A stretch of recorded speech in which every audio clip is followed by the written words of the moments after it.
Hello students, आज मैं आपको प्राचीन भारत के प्रमुख आर्थिक विचारक आचार्य कौटिल्य के आर्थिक विचारों से अवगत कराऊंगी। कौटिल्य ने केवल आर्थिक पक्ष को ही नहीं लिखा, बल्कि उसने व्यक्ति, समाज, राष्ट्र के हर पक्ष पर लिखा है।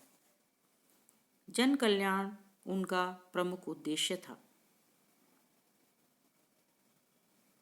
कौटिल्य अर्थशास्त्र को एक धर्म की तरह मानते थे। कौटिल्य के कुछ महत्वपूर्ण आर्थिक विचारों को हम इस क्रम में अध्ययन कर सकते हैं। पहला, कृषि। कौटिल्य ने कृषि व्यवसाय को सर्वाधिक महत्व दिया। उनका मत था कि राज्य को किसानों के लिए सभी सुविधाएं उपलब्ध करानी चाहिए। कृषि सुधार कार्यक्रम अपनाए जाने चाहिए। कृषि भूमि के आधार पर कौटिल्य ने अपने आदर्श ग्राम की भी बात कही। उनके अनुसार एक गांव में 100 से 500 तक परिवार होने चाहिए।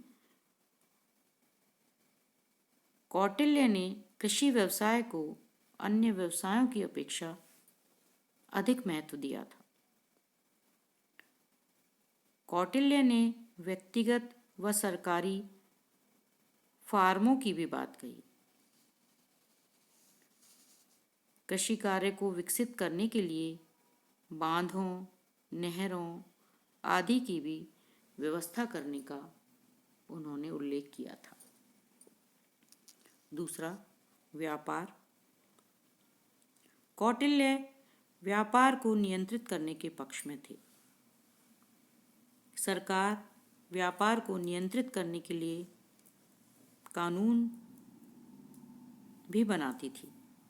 कौटिल्य ने सरकार को इस बात का निर्देश दिया कि वह स्वयं कुछ वस्तुओं का निर्माण करे और उनकी बिक्री की भी व्यवस्था करे। कौटिल्य ये मानते थे कि व्यापार की वृद्धि से ही राष्ट्र शक्तिशाली तथा संपन्न हो सकता है। उन्होंने यह सुझाव भी दिया कि बाहर से आने वाली वस्तुओं पर कर लगाए जाएं।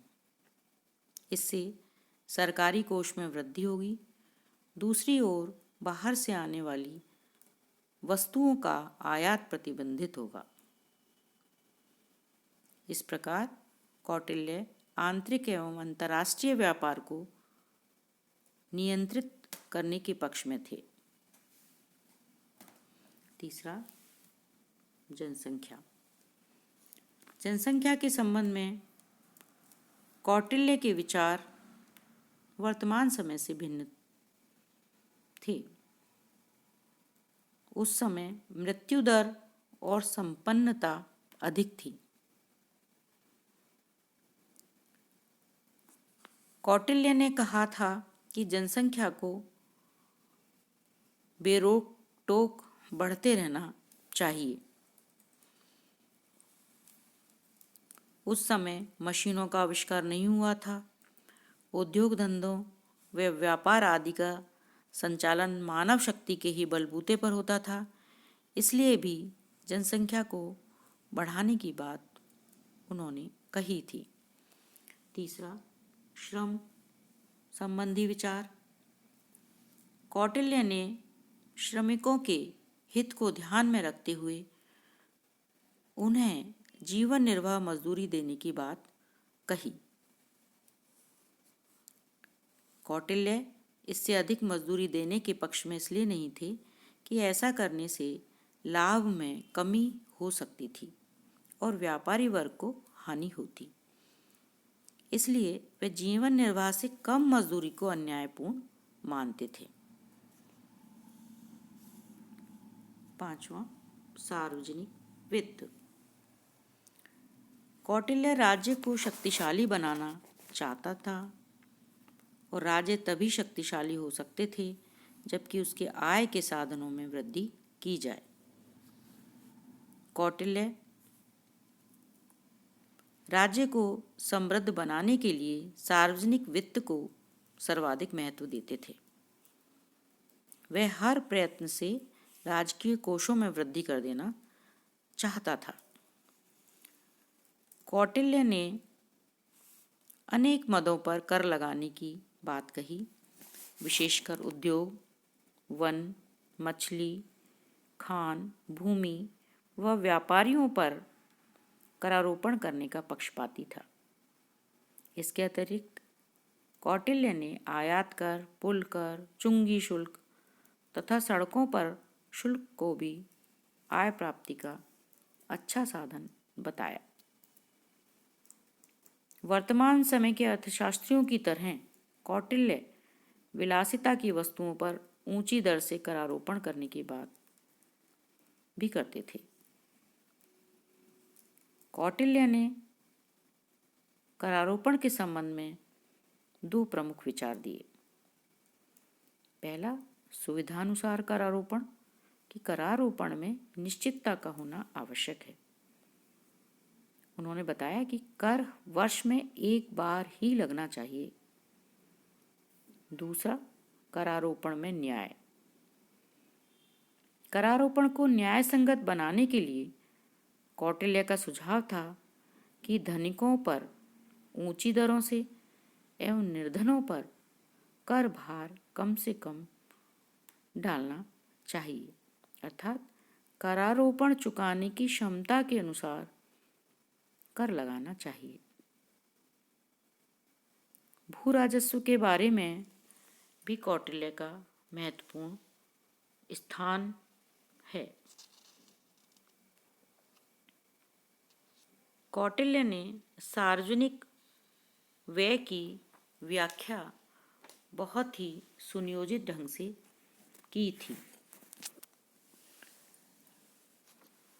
राज्य का व्यय आय की तुलना में अधिक है तो इस व्यय की पूर्ति ऋण लेकर की जानी चाहिए, यह उनका विचार था, जो वर्तमान समय के घाटे की वित्त व्यवस्था की ओर इशारा करता है।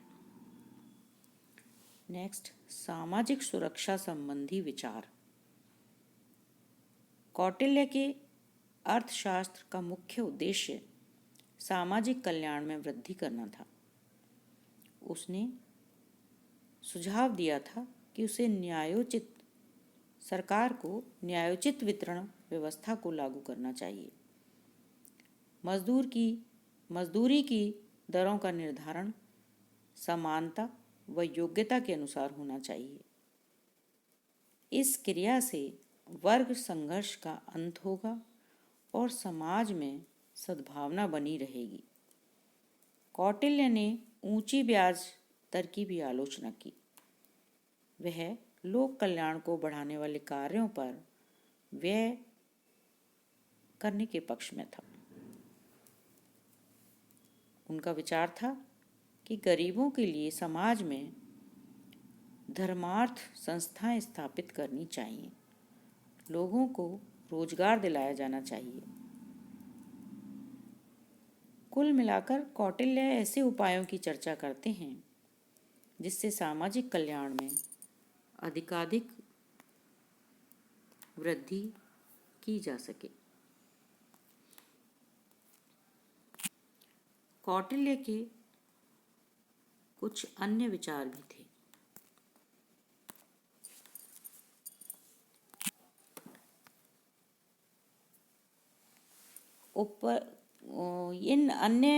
इन महत्वपूर्ण विचारों के अतिरिक्त कौटिल्य ने अनेक विचार भी प्रतिपादित किए, जैसे खानों के प्रबंध में उन्होंने बताया कि उनकी देखरेख सरकारी नियंत्रण में होनी चाहिए।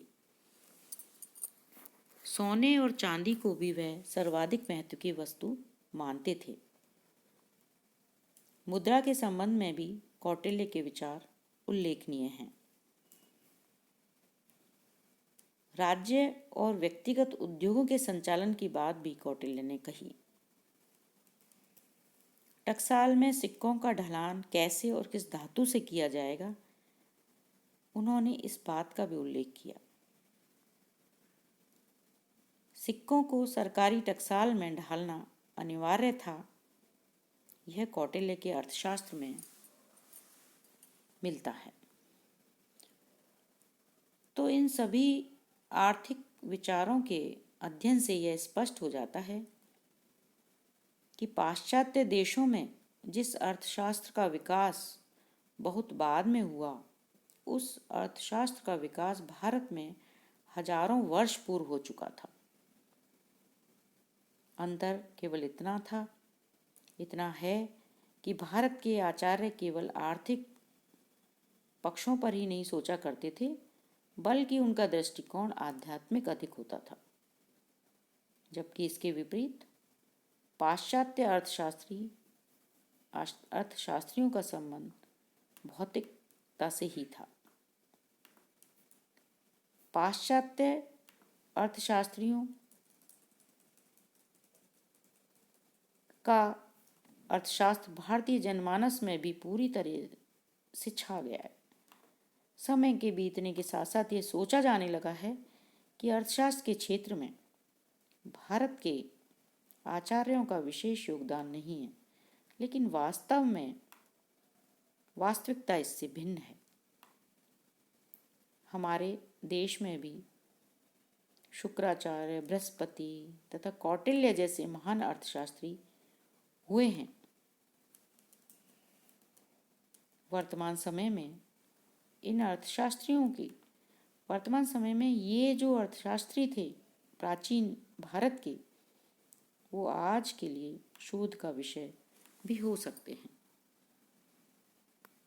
धन्यवाद।